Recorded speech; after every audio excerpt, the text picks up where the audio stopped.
Исполняющий обязанности главы Копейска Владимир Бисеров провел аппаратное совещание с руководителями органов местного самоуправления и федеральных представителей государственной власти на территории Копейского городского округа.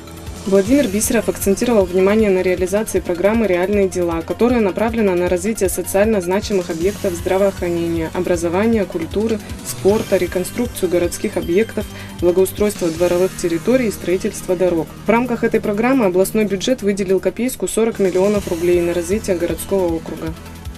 Сотрудники отдела МВД России по городу Копейску в ночь с 29 на 30 июля провели оперативно-профилактическое мероприятие «Ночь». В результате задержано 17 граждан за совершение преступлений, 2 человека, находящихся в розыске. Выявлено 2 преступления по незаконному обороту наркотиков, 1 по статье «Дача взятки».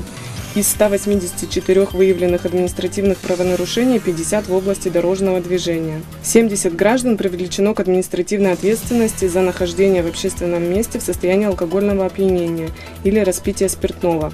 2 случая незаконной реализации алкогольной продукции несовершеннолетним. В ходе проведения мероприятия изъято 12 единиц огнестрельного оружия. В мероприятии приняли участие 138 человек, помимо сотрудников полиции, сотрудники администрации и частных охранных организаций, представители молодежных объединений города, члены городской народной дружины, сотрудники ГИБДД и ГУФСИН.